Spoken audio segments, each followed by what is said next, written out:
Before we begin, we want to acknowledge that some stories and discussions in this episode of Radiant Resilience may touch on sensitive and potentially triggering topics. These may include themes of spiritual and psychological abuse, cult dynamics and manipulation, addiction and substance use, religious trauma, death, grief, and mummification references, fatal car accident and injury, cancer, and medical trauma. Our goal is to share real life experiences in a respectful and empathetic manner, offering insights into the complexities of the human spirit and the journey towards resilience.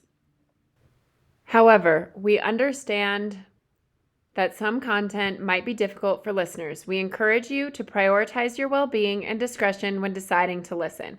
Please remember this podcast is not a substitute for professional advice or support. If you find yourself needing assistance, we urge you to seek help from qualified professionals or trusted support systems. Your mental and emotional health is important to us. Thank you for your courage and for joining us in a space of understanding and compassion.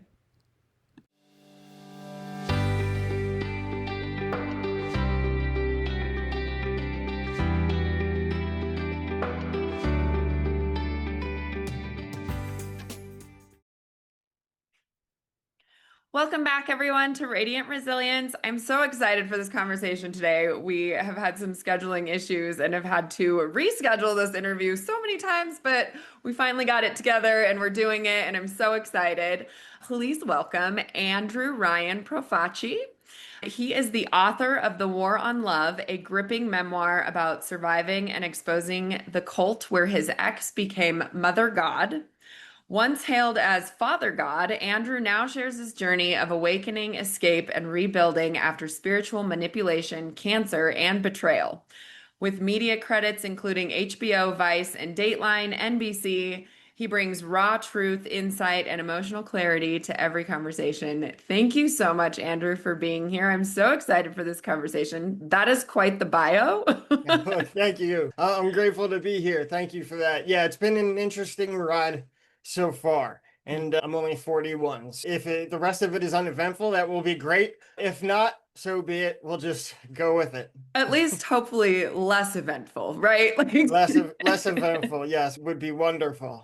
Be Oh, welcome. I'm like, it seems like you have quite the story. So I'm going to let you kind of start wherever you feel is a good starting point, because you mentioned that going back, there's a lot of moving pieces that kind of led you into everything that happened. So go ahead Sure. and start wherever you'd like to start.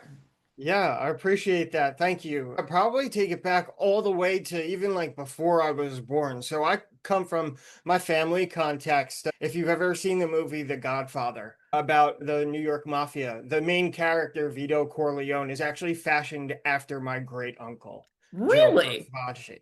Yes. Um, Oh, if you look up my last name, Profaci family, Google will let you know. Like one of the first five families. So we're like really strong mafia ties back in the 40s through 60s, 70s, 80s. And they're not really around today, wink kind of. But nevertheless, that was my family context, which really had an effect because my family, out of all of the mafia families, was the closest to the Catholic Church okay. and had strong Catholic ties. And my father, he was born in 59, which is in the heyday of my family running New York, in the middle of a war with the Gambino crime family, interestingly enough. But nevertheless, my grandfather always suspected my father of being gay. Okay.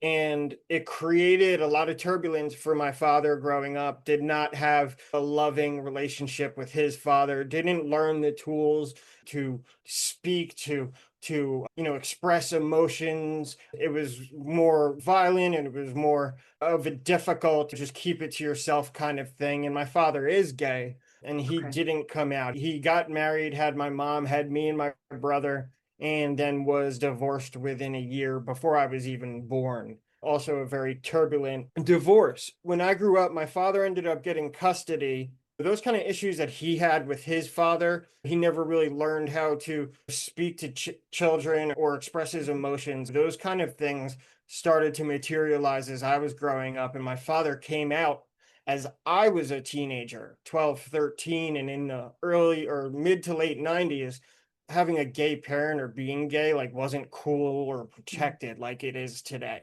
It was definitely more accepted than it was in the like 50s, 60s when No doubt. your dad was younger, but I bet that was pretty traumatizing for you and your family. It was tough for me as a kid looking to find his identity, and that's Mm. where this kind of ties in, is because that's what I struggled to do.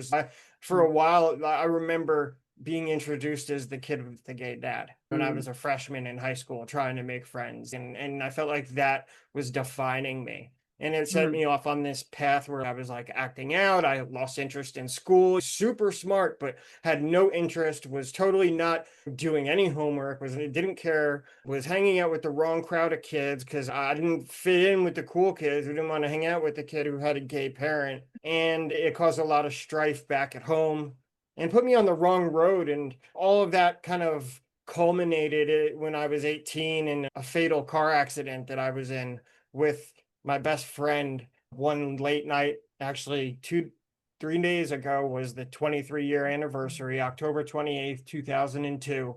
Late one night, we had gotten a little bit rowdy and shouldn't have been driving as fast as we were. His car was really hooked up. He was driving. I was a passenger. Two girls in the car we just picked up from a party. And he wrapped us around a tree at a super high rate of speed. Killed. He was dead instantly. My pelvis was shattered. The girls were relatively fine. The fact that the three of us, me and the two girls, walked away from this accident was an absolute miracle. Not that I walked away.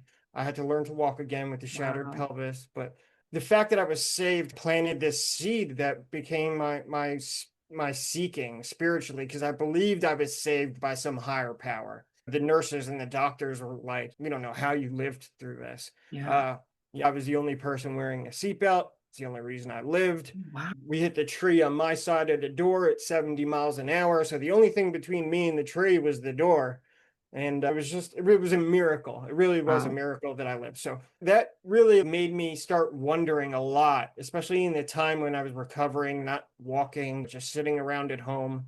Doctors are feeding me Percocets 6 times a Mm. day at 18 years old. Terrible idea. Before we even go there, you wouldn't have to go there, but a terrible idea to give an 18-year-old dopamine hit 6 times a day while he's trying to deal with the trauma of losing his best friend in a car accident. Yeah. Add that to the list. And so it created that kind of planted the seed for the seeking and spirituality. And it shook me awake. And it didn't work out right away, but I started to wake up and get my stuff together so that I can get on the right path. And brought me closer to my father, who just wanted to make sure I was okay. He went into Mhm. our relationship got mended by this Hmm. tragic accident because he was just wanted to be there for me. Anything I needed, he was Mm. there. And that really helped a lot. And I got back to life. Years went on. I developed an addiction, unfortunately, and I dealt with that.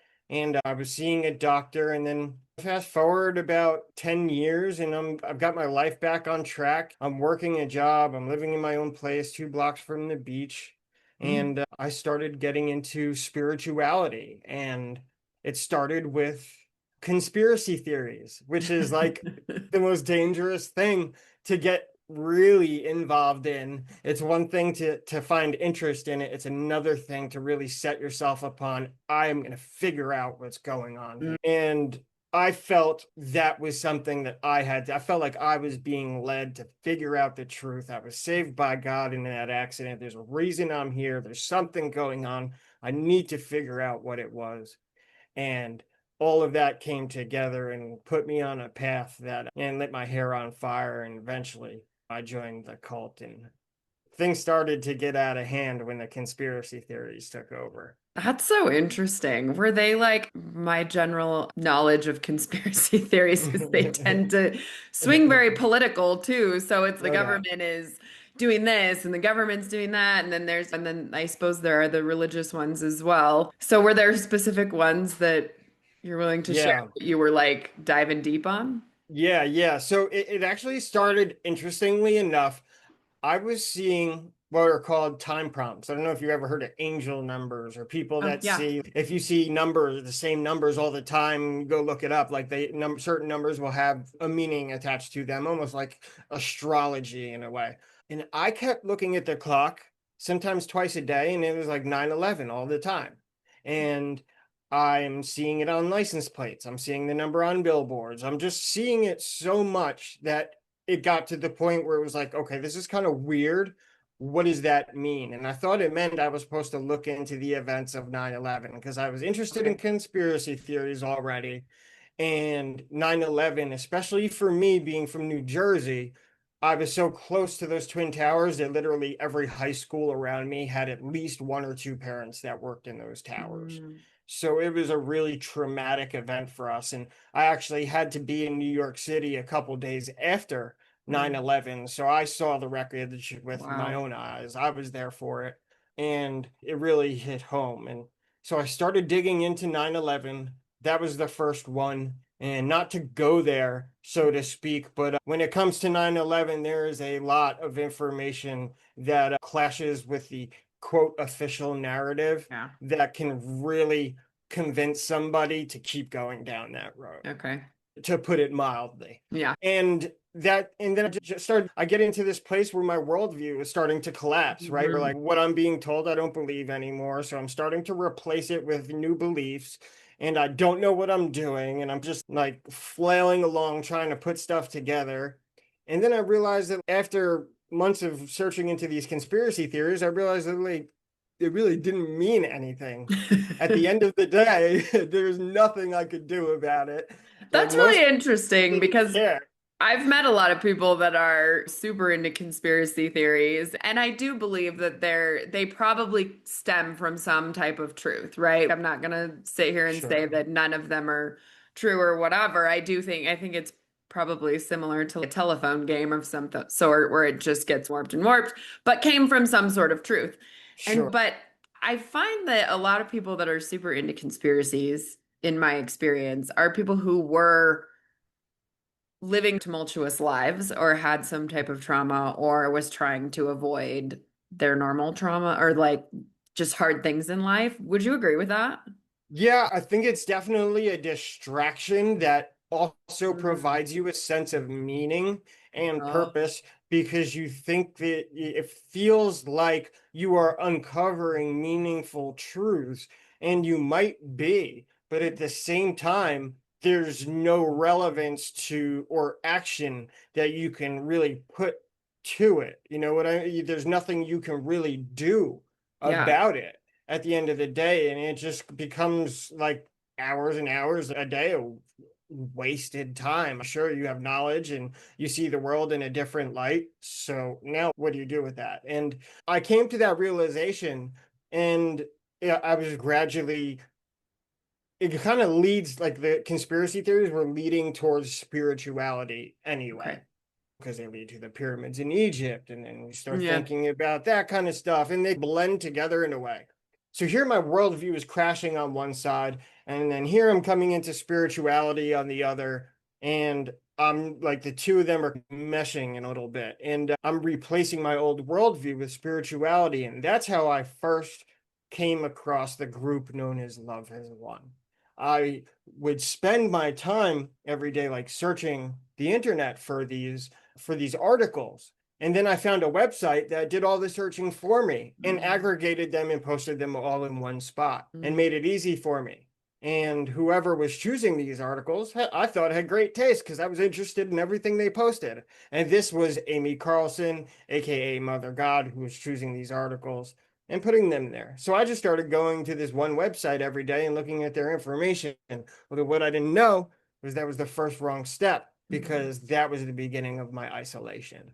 And that's when I really began isolating myself from the outside world and taking all my information in from this one place, from this one person who Okay. was filtering it through their own belief system and Right. putting out what they believed. And they had a little box, a little button in the top right of their website that said, join our chat room. And I joined the chat room one day, and there's 20, 30 people in there, and Mm. they're all asking these same big questions about life, Oh. conspiracy theories, and spirituality. And I'm like, yo, I found my tribe. Here we are. Like, these are my people. Yeah. Yes, this is where I need to be. And I just started going into the chat room every day. And that was the beginning of my connection with them. I realized that there were 5, 6 guys living in this house with this girl who her screen name was Mother God. I didn't realize at first until one day I asked her what made her choose the Mother God screen name, because screen name's just a screen name. You don't think anything of it. And she laughed at me and said, "Oh, I am Mother God. That's not my screen name. That's who I am." And I was like, "I mean, like, you are Mother God? What does that mean?" And Yeah. she laughed again and she said, "I am Mother God incarnate," and just kind of laughed, brushed it off, and kept going like she had been asked it a million times and wasn't really going to go there. Like I didn't deserve an answer. And she was way beyond answering anybody who had questions about that. It was just kind of caught me off guard. And I thought to myself, like, it's kind of weird, but okay, I still dig the vibe here. And I didn't think much of it.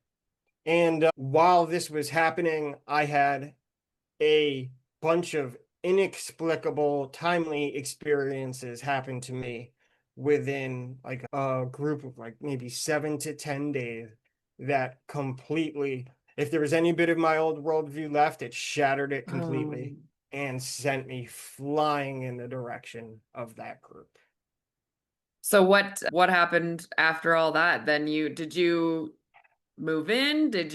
What was the Yeah, catalyst yeah. there? When these things happened, I showed up at their door within 7 days. There was no question. And what happened was, first off, I joined the team in November of 2014. And my birthday was in August. And for my birthday, I asked my father, here I am into conspiracy theories, right? Aliens. I lived on the beach. I'm out there with my dog every night for 2 hours, got the beach to ourselves. I asked my father for a camcorder for my birthday. And I just had this feeling like I was going to see a UFO and I wanted to catch it on film.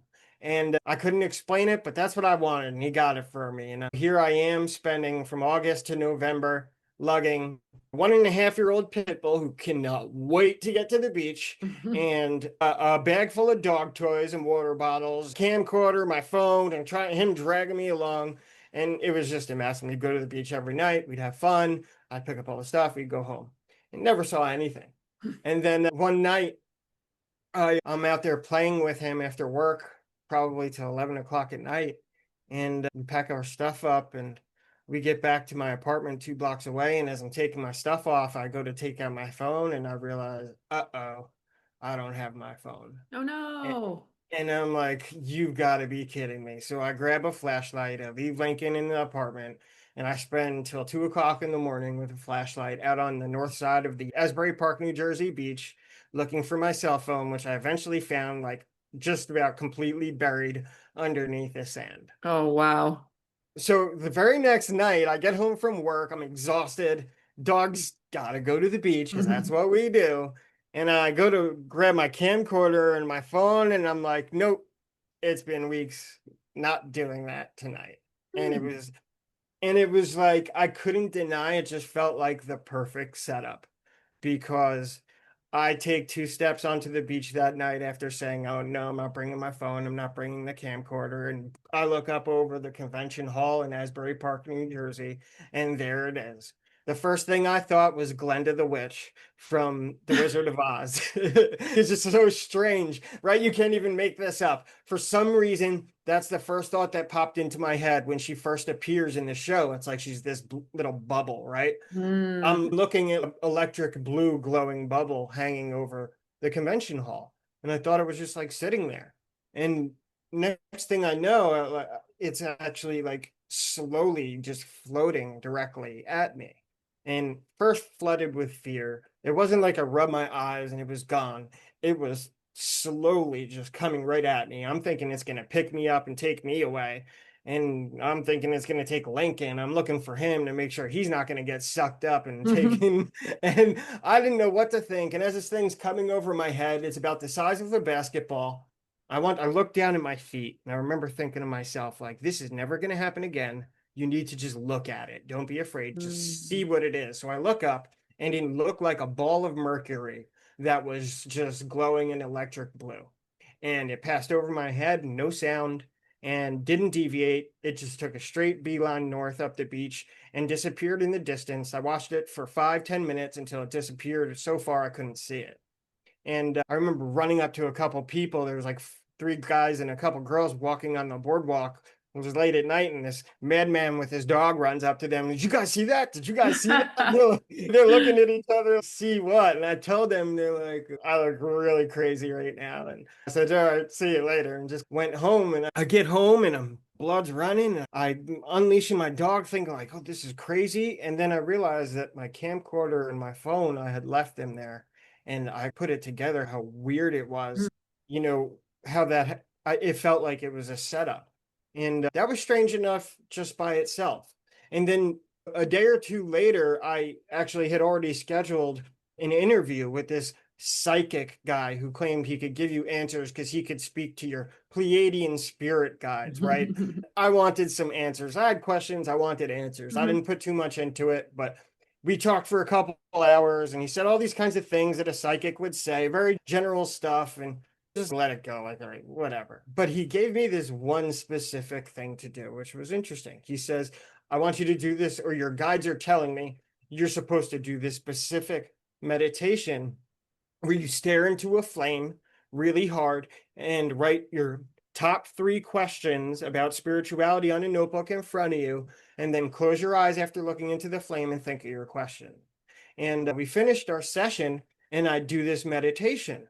I set the flame up and I stare at it for 5 minutes and I write a couple questions in my notebook. And the first one was, I didn't have a lot of, I did have questions, but I didn't know what to ask. And the first one was like, why do I feel so pulled into spirituality and conspiracy theories? And what does this all mean? That was really my main question. I just wanted guidance. If I was going to get any answers, I didn't expect anything. So I'm looking at this flame for 5 minutes, like he tells me, and then I close my eyes and I think of the question.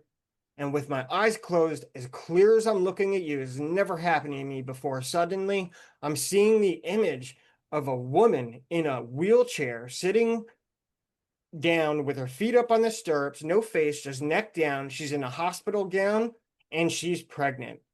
And then, not audibly, but the words just pop into my head that say, this is the pre-birth process.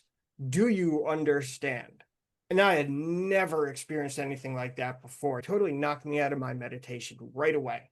I'm thinking to myself, like, whoa, what the heck was that? My questions, what does this all mean? Why do I care? And this is saying this is the pre-birth process. I'm like, that's crazy. And then within a couple seconds, I hear audibly now, Andrew, Andrew, can you hear me?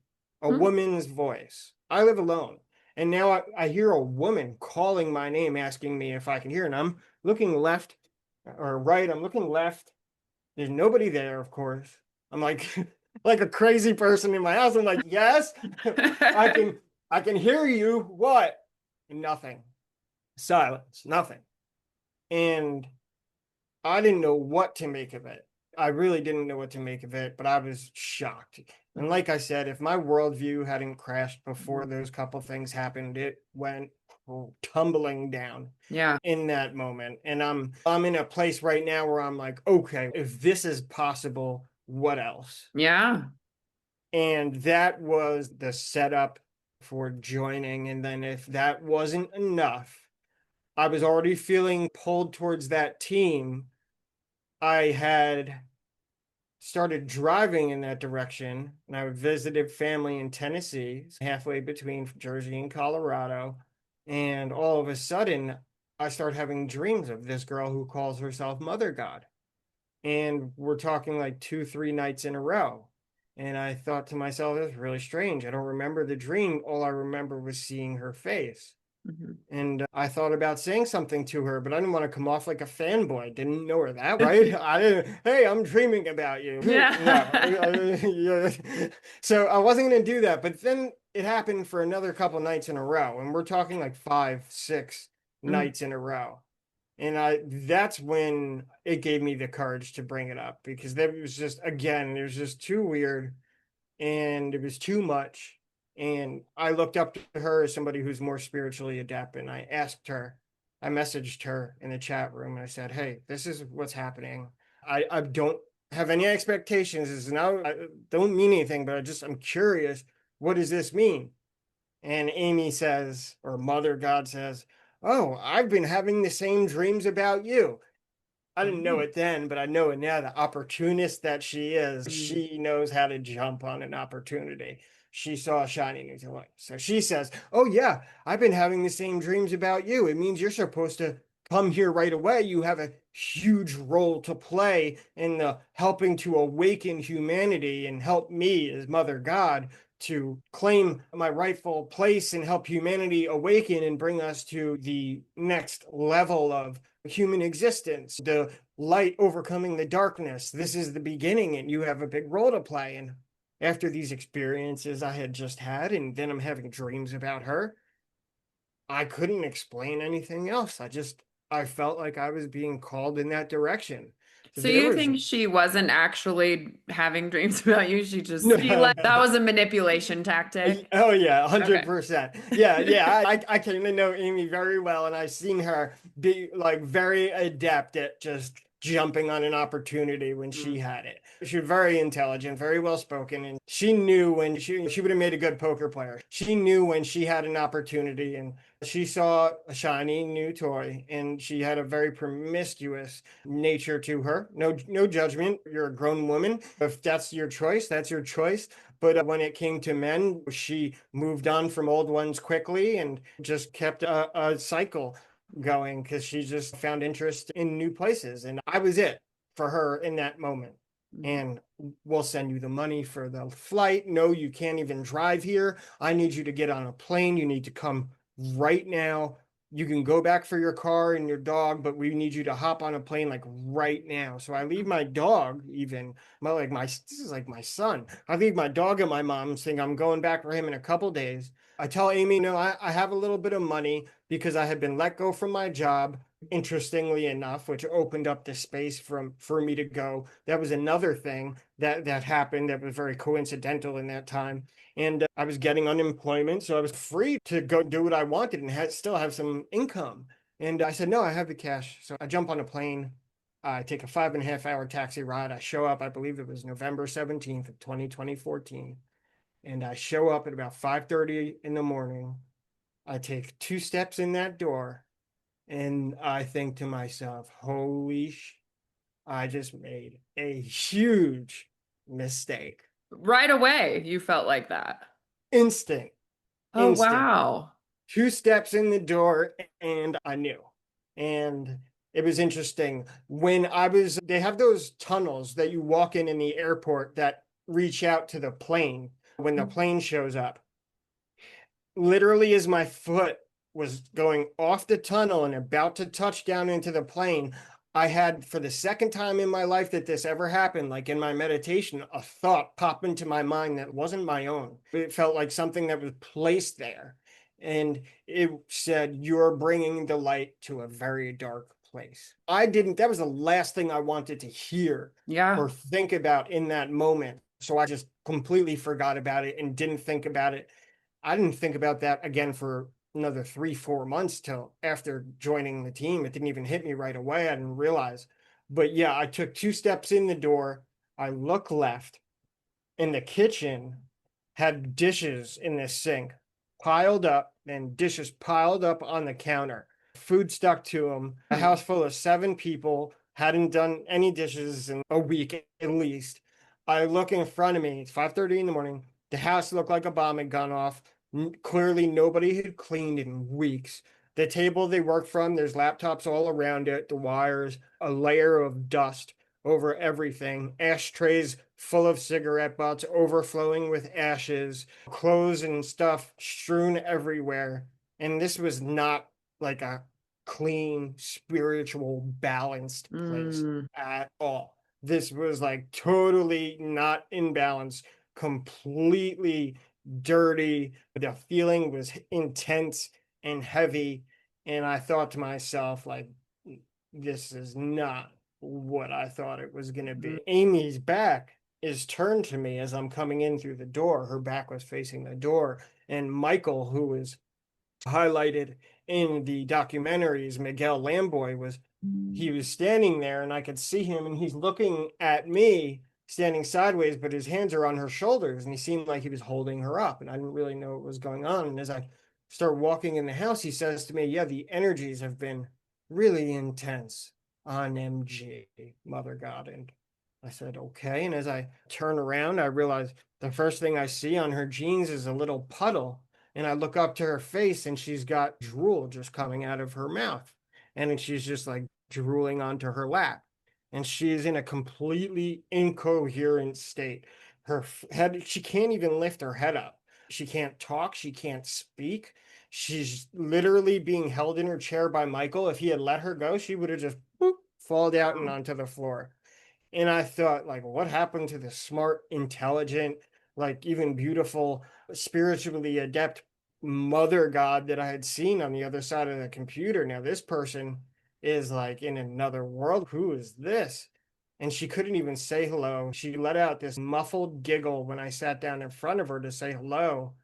And I remember just being super scared. And then Michael did his best to lift her up. They nearly fell over into the wall. He ushered her into her bedroom and got her in her bed, and she was knocked out cold. And he went up to bed like right away. And next thing I know, I'm sitting in this house all by myself at 5:45 in the morning. I had just gotten there. There's nobody around. And I'm looking around thinking to myself, like, what is going on and why have I been led here? Because Mm. I couldn't deny the fact that I didn't just choose to come here like completely on my own. Like I legit felt led here. And that was the first day I'd come to find out that they had been tripping on mushrooms for about 36 hours. Oh, wow. She had made a big deal about my arrival. Andrew's coming. I didn't know at the time, but I was supposed to be the new father god. She hadn't told me this yet. I thought I'd be a guy in the background, but they were celebrating, and she was also an alcoholic. So not only was she Mm. tripping on mushrooms, but I've seen people do that many times. I never once saw somebody drink alcohol heavily while tripping on mushrooms. And she was heavily intoxicated, drinking hard liquor on mushrooms while tripping. And she was just totally incoherent. When I'm sitting there watching the sunrise over the Rockies, the most beautiful sunrise I had ever seen. Meanwhile, Mother God is snoring as loud as can be from the other side of the wall. I'm like, which is definitely human.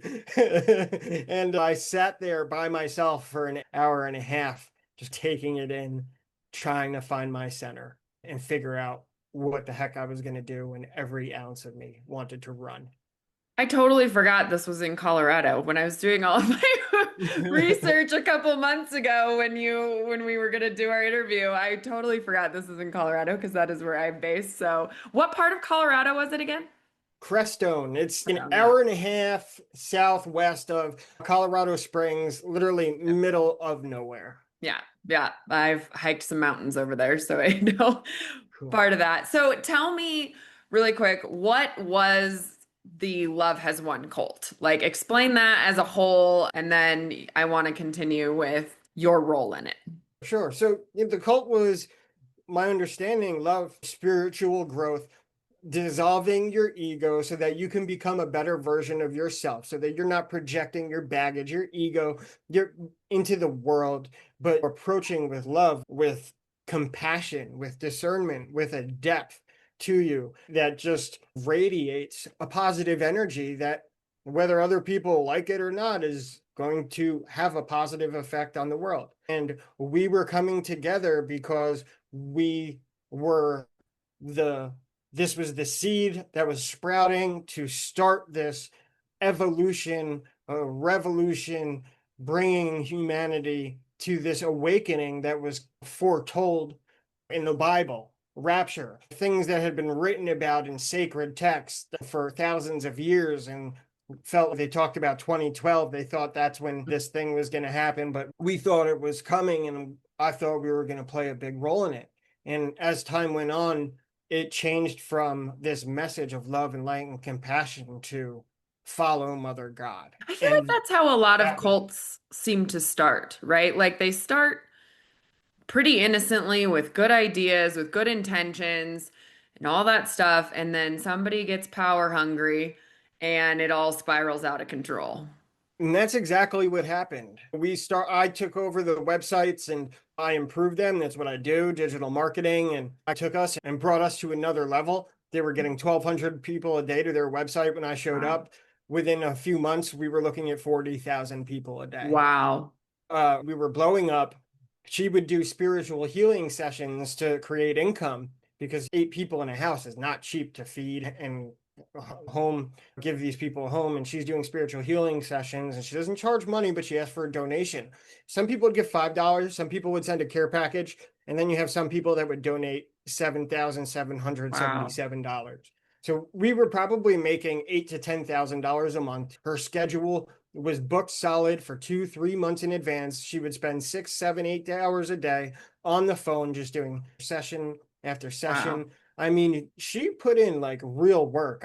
She wasn't just sitting back on a throne, like, ah, Mother God, do this, do that. She was like legit about it. But there was also this deep, deep problem with a Mother God persona in her not want you couldn't call her Amy. If you called her Amy, like you everybody be like, Mm, uh-oh. You didn't call her, she wasn't Amy, she was Mother God. And I was I realized there was a really big disconnect there for her. Every night I realize she's drinking heavily. She's telling stories. Sometimes she'll go from crying to angry to sad and mm, crying to happy to laughing. She'll start to tell a story about when she was young, when she's crying, and then she'll just and stop telling the story because she doesn't want to go there. And you mm, realize that there's definitely baggage there that she can't handle. And at the same time, she claims she has no ego and she's perfect. That's why she's able to mm. be Mother God. I start to see these contradictions, and I'm over time, I'm putting this all together. And it's funny, it was like the second or third day I was there that she pulled me aside and asked me, she says, Andrew, can I speak to you alone in the bedroom? And I said, yeah, sure.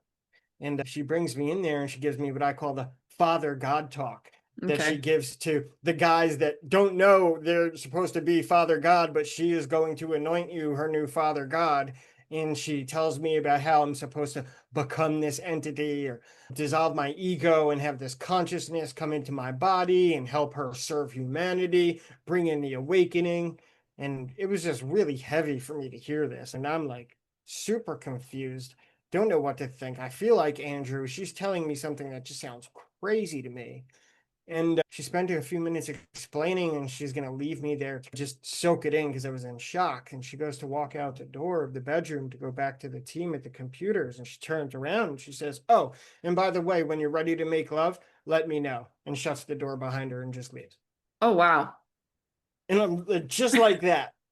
And I thought to myself, like, I was, and it wasn't even funny. I was in that moment, I was terrified because one, Mm, I'm not interested at all, and two, I'd never been propositioned like that, and three, I don't like to disappoint people, but that's not the kind of expectation that I typically live up to in that kind of way. And it was just so strange, and it was like, not only is she telling me I was supposed to become a father God, like the idea never even really took like God. No. And then the whole like being a relationship, like she just expected this. And it was just really strange. So it was like right from the bat, it was not only did I feel like I wanted to run away, but it was like intense pressure, confusion, gaslighting.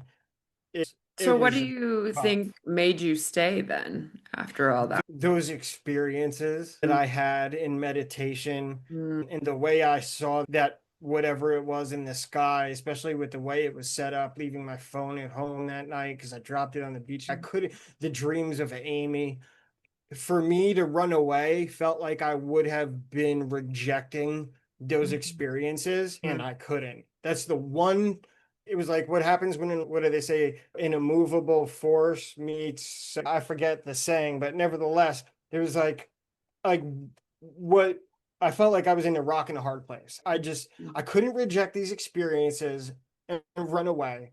And I felt like I just had to figure it out. And it was so hard to stay. That's probably exactly what I needed to do because whatever it took for me to find my balance in this place was Mm. probably the growth that I was showing up for anyway. Yeah. And that's what I committed myself to. So how Uh, long were you in it? Total about a year. I left after 9 months, but Amy then followed me across the country and left the team behind. A lot of people don't know this, and came across the country to be with me. And I thought she was going to leave the team behind. I had, after a few months, I had come to this place where I started to do everything I could to dismantle the belief system. Mm, And I started actively working against, I did everything I could to destroy Mother God and hopefully break Amy out of this shell that was pretending to be this deity. And Amy and I, we started a relationship. I learned to love her very much. I thought maybe I'm being challenged to overlook some of the more superficial standards that I have to admit to myself that I placed on the women that I dated for sure mhm, growing up. Try to focus on learning to love the person underneath. And when it came to Amy, I really did learn to love that person and I mhm, served her, not like a god, but like a queen, like I would serve any woman that I was with. And I made a distinction, and it was important for me to make the distinction between Amy and Mother God because I didn't believe in Mother God at all, but I cared about Amy very much. mm, And I did everything I could to snap Amy out of it. And a couple times I thought I had her, but it was like a proxy war with Michael, who would just constantly tell her, don't listen to Andrew. He's trying to ruin everything we're mm, doing here. Don't listen to him. Don't listen to him. And after Amy passed away, Michael is the guy who walks away with all the money in the bank accounts. mm, Go figure. So I tried my best to save her and help her. And mm, 10 years later, looking back, I truly believe that I definitely was sent there based on the experiences I had. And I think I was sent for two reasons. One, for my own, for my growth, to find my faith and to find truth in ways I didn't expect, but also to provide her a fork in the road. I provided her a choice. And at the end of the day, I had to accept the fact that was the most I could do. mm. I couldn't change somebody who didn't want to change, but I could provide her a choice. And that's what I did.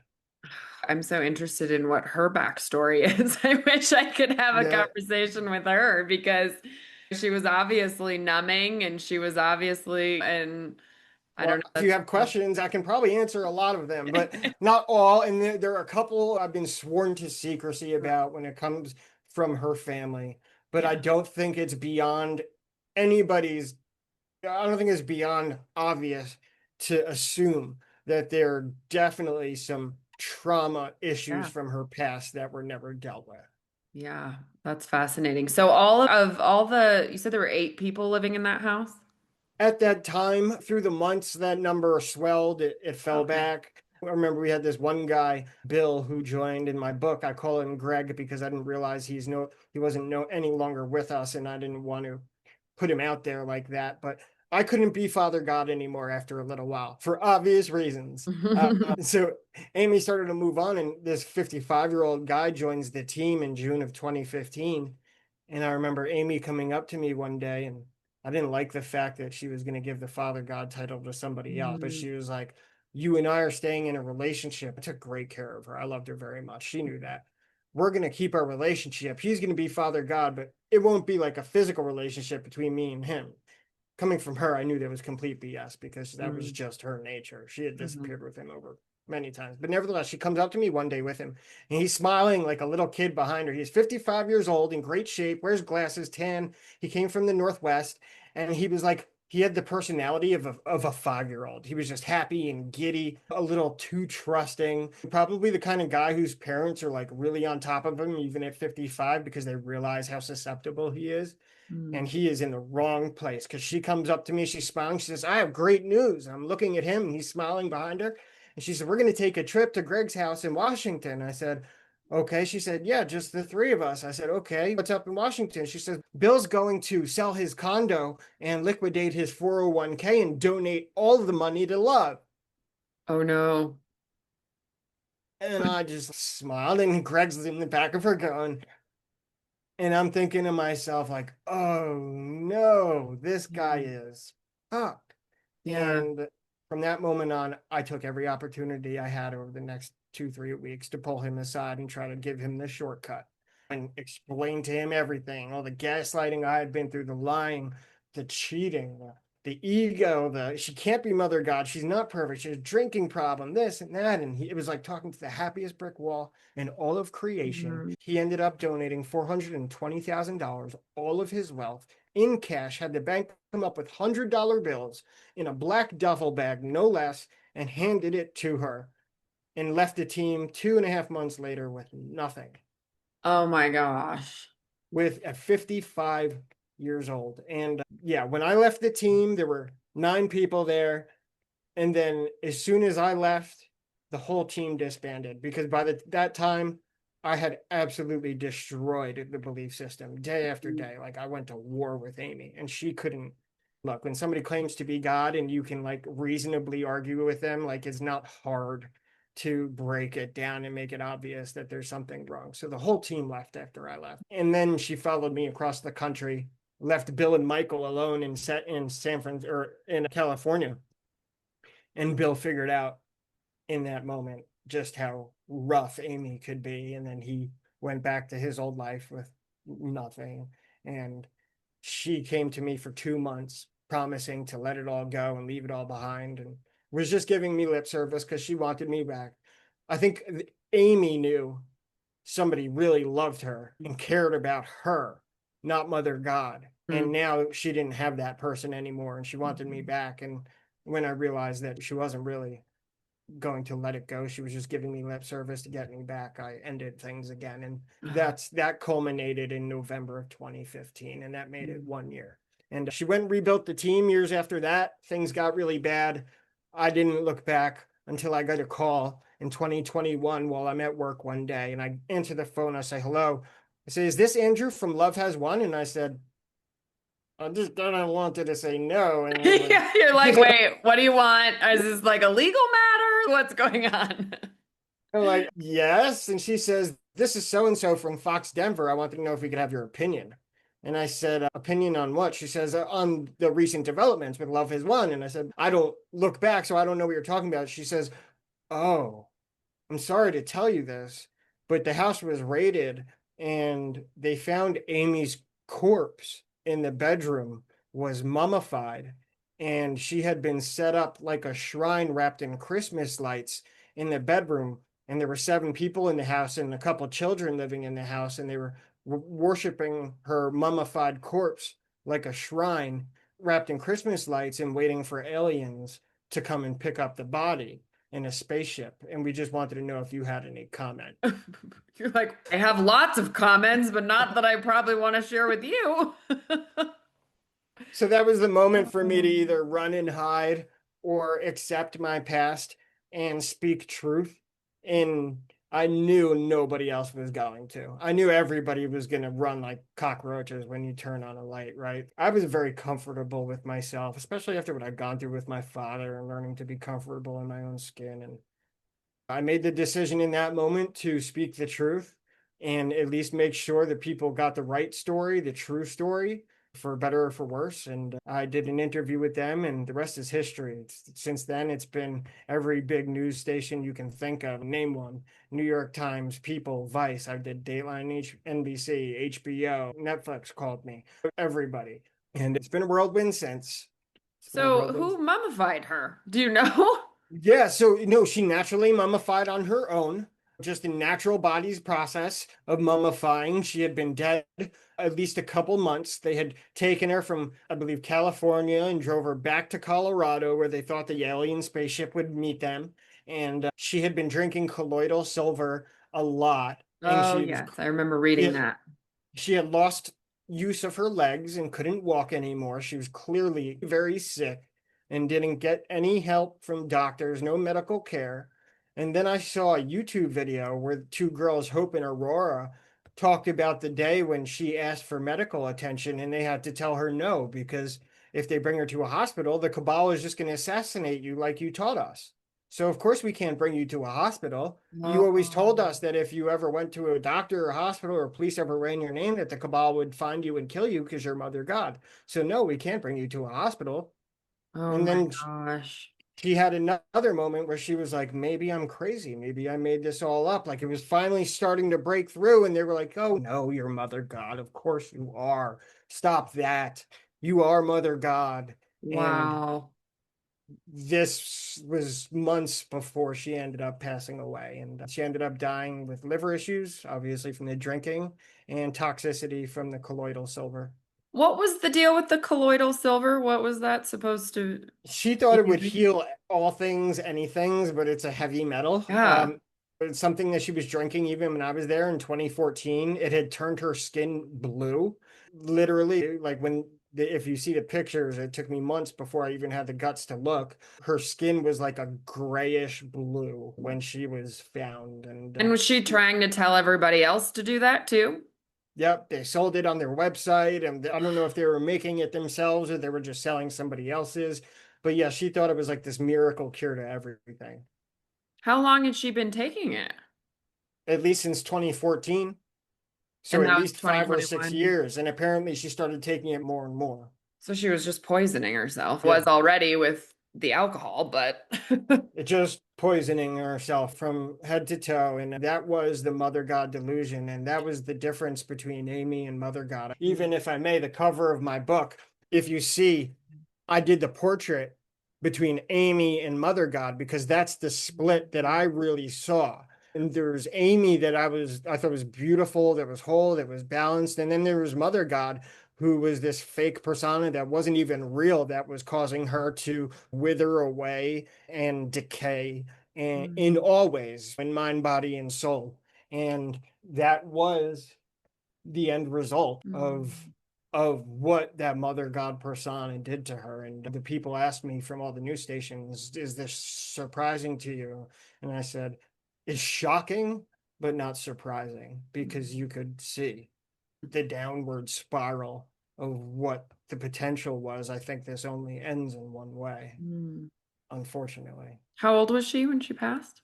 I believe she was in her late 40s. She was Oh, 40, so probably 46 or 47, I believe. so young to die. Like, that's terrible. Oh, I is the the drinking, yeah, the drinking, it was bad. I've never seen anybody drink. We're talking every night a highball glass, vodka, spritz of water, probably seven of them on a light night and 10, 11 on a heavy night. She would start drinking after dinner and she would fight sleep. She would fall asleep, wake up, stand up, and start dancing just so she could stay awake long enough to keep drinking until the sun came up every night. wow. Ugh, is Love as One still around? Is somebody else trying to keep it going? Yeah, yeah. Shockingly, those two girls, Hope and Aurora, who I send lots of love, but to them I am excuse me, to them, I'm obviously the Antichrist. So I would wish them lots of love and hope for Hope and Aurora to snap out of it, but they have tried to keep it going. Amy was a big note taker. She thought she was writing the next Bible.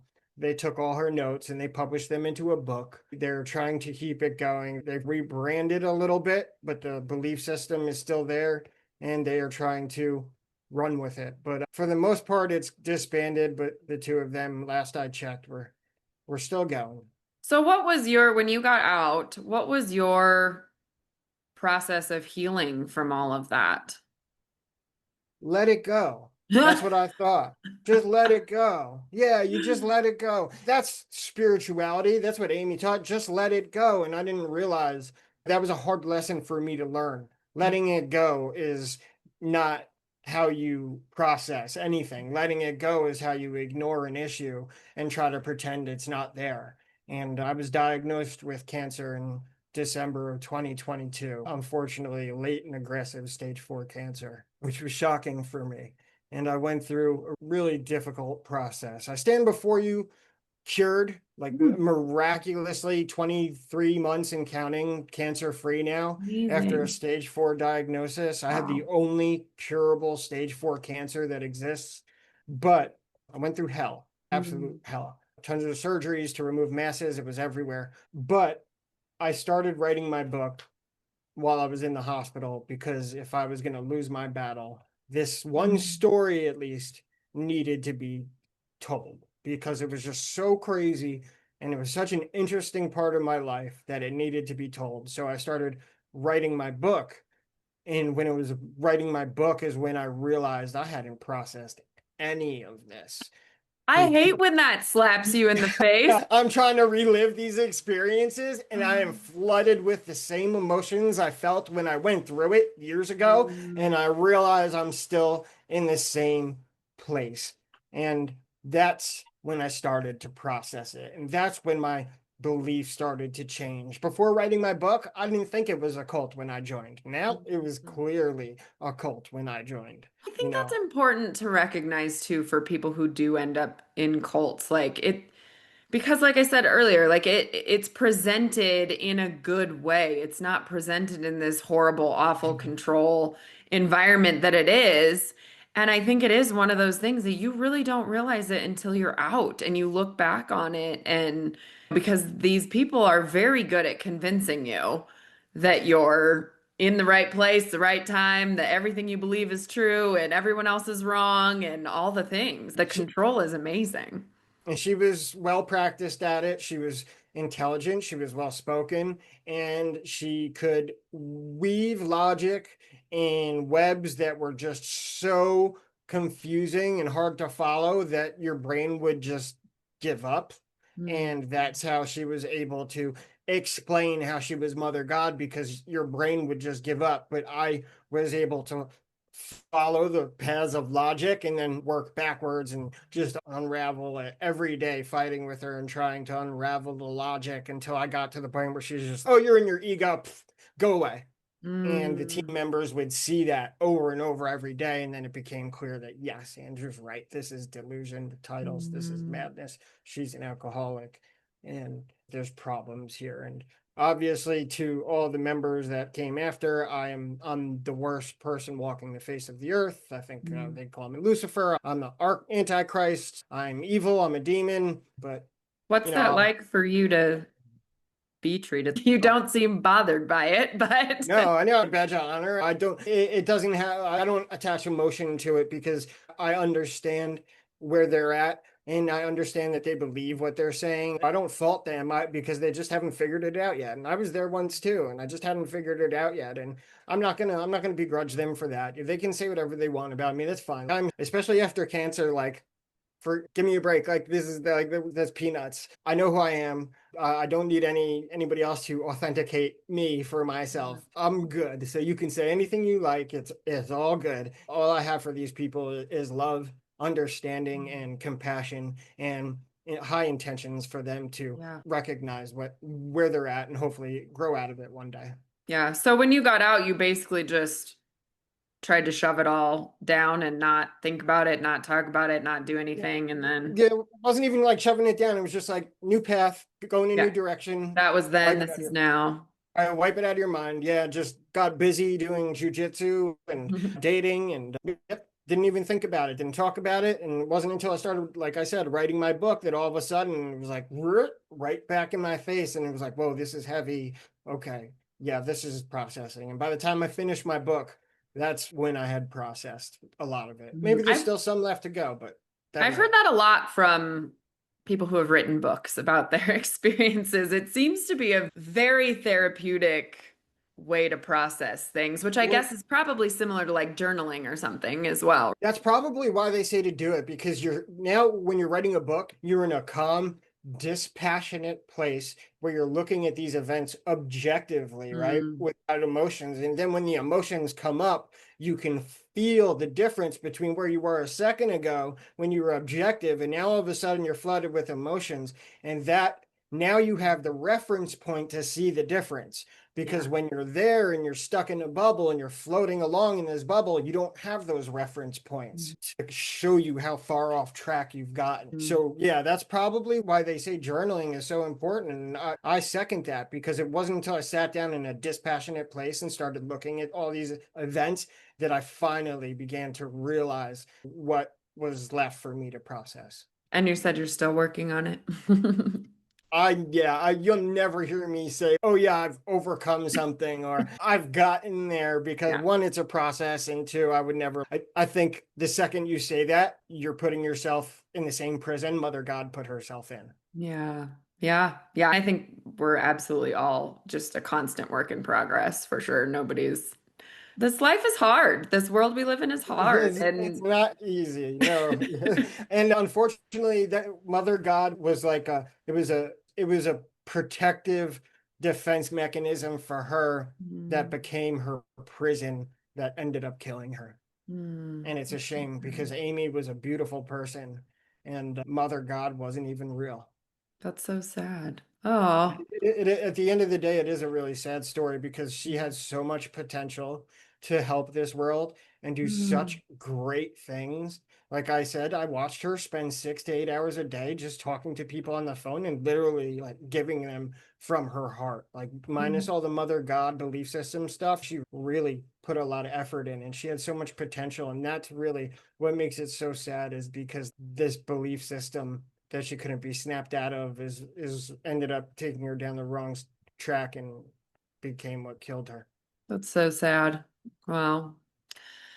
Oh, this is where are you at now? You wrote your book, you've done Yeah, some of these documentaries and shared your sorry. story and all the things. First off, I want to know, are you off the conspiracy theories or is that something that's still brewing but like within I you? I no, I find them like really interesting. And when I find like I subscribe to bunches of them on Instagram because I find them very entertaining. But that's it. Like they like beyond entertaining. Like I do believe that this world is very different than what's portrayed. I Mm, definitely believe that. I yeah, think we're lied to on a mass scale sure. about reality and the nature of it. I Yeah. believe our food supply is purposely poisoned. I do believe that. And I have those kinds of beliefs that people would say are conspiratorial, but I've got experiences to back them up too, the cancer and stuff like Mm, that. So conspiracy theory, I'm not really into. They have no effect on my life, but I find them like as interesting to look at as a dance video that you see on Instagram. yeah. That's probably where I rate it, and I try not to give too much of my dopamine away to that stuff Yeah. anyway. Yeah. Yeah. And so what are you doing now as far as life? Yeah, digital marketing is what I do. I did publish my book, The War on Love, the Yes. 4th of July, actually, Independence Oh. Day, go figure. That was totally not meant to happen that way. It just happened. But I published the book and I've done lots of interviews. The highest path for me at this point, I really feel honored that my experiences are valuable enough to share with people and that people are finding value and that it helps them. For me, I don't think there's anything more honorable that I could do with my life, especially after cancer and making it worth it. I don't want to just live or serve. I want to Mhm. make it worth it, especially for the people who I met in the hospital who were surrounded by probably 7 of 10 of them aren't with us anymore. Mhm. And I just want to make it worth it. And I have to pay bills. I do the digital marketing. Yeah. I love to play poker. It's just something I love to do on the side here and there. I love to spend time with my family. I have nieces and nephews. That's really important for me. And I just try to stay busy, stay healthy, and keep focused on things that really matter, that are important. I love that. Really, it was quite tumultuous for a while, but it sounds like it all I hate the whole everything has a purpose and everything has a time and a place, but I think it's a lot easier to see when you're on the other side of it and Yeah, you look yeah, back on it than when you're in the middle of it. But it looks yeah. like your path brought you to where you are now, and you seem to be doing really amazing. So I love that. Thank you. Thank you. I try to express gratitude every day. When it comes to like spirituality and religion, I'm a little bit of a mix of all that. I believe in God, I believe in Jesus, but at the same time, I don't subscribe or prescribe to any specific religion, although I guess I consider myself Christian because I believe Jesus Christ is the Son of God. But other than that, like I pray a lot. I try to be grateful and I try to be a good person. At the end of the day, Yeah. again, I want to be the best version of myself I can be and have the best effect on the world that I can. And Mm. you never know when your number is going to get called. And I found Mm. that out the hard way. Until that time, I just try to make the most of every day. What else can I do? Mhm. Yeah, that's amazing. Thank you so much for sharing all of this with the world, not just here, but You're every, welcome. No, my pleasure. Gosh, this story, there's so much to get into. It's so crazy. yeah. There's so much of it. But yeah, that's the gist of it. It's been a wild ride. And like I said, if I could get through the next 40 years a little bit less eventful, I would be most grateful. Yeah. So what I always ask at the end of this, what parting words do you have for my listeners? You've had a lot of Yeah. great little nuggets already, but do you have any final thoughts, words, anything you want to throw out there?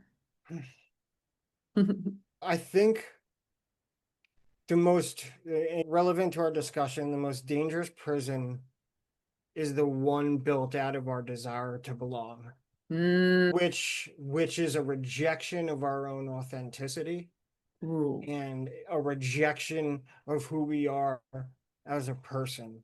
So no matter who you are and what you think, figure out what it takes to love yourself and give yourself the space to be human, to make mistakes, to be authentic, because at the end of the day, that is the root center of all good things, and a happiness and a joy in life and a compassion for others begins with your own authenticity and loving yourself. And if there's anything I could impart to anybody else, it would be the value in that.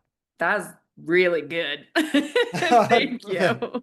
Yeah, you're welcome. That's it. Oh. It's important to me. It's Mm. relevant to the story, and it's one of the biggest lessons I've learned is authenticity, and it's okay to be vulnerable. There's strength in vulnerability. Which is a scary thing. It really is. It can, yeah, it definitely can be. And then, like I said, when I got the call for that one day, I had a choice to either be vulnerable or to hide. Mm. And I chose vulnerability, and it's become one of my greatest strengths. So I would suggest others to take that leap and choose vulnerability. You'll find your authenticity, and I think you'll find joy through that. So good. Thank you so much. Okay, so the You're book, welcome.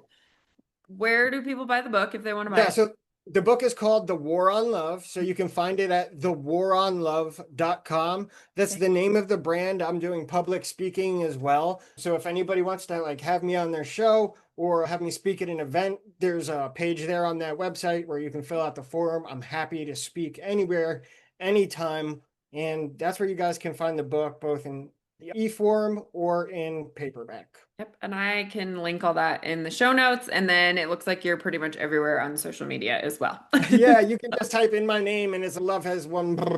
Yeah. Yeah, I'm not a hard person to find when you go to Google, but yeah, thank you so much for Yeah. having me. I'm glad we got it done. I hope your audiences enjoy this time and really, hopefully, taking some kind of valuable tidbit out of this. That for me is an honor to even be Yeah. able to speak. So thank you so much for having me. Yes, thank you so much for being on here. And yeah, I guess that's a wrap, everybody. Thanks so much for listening. We'll see you on the next episode.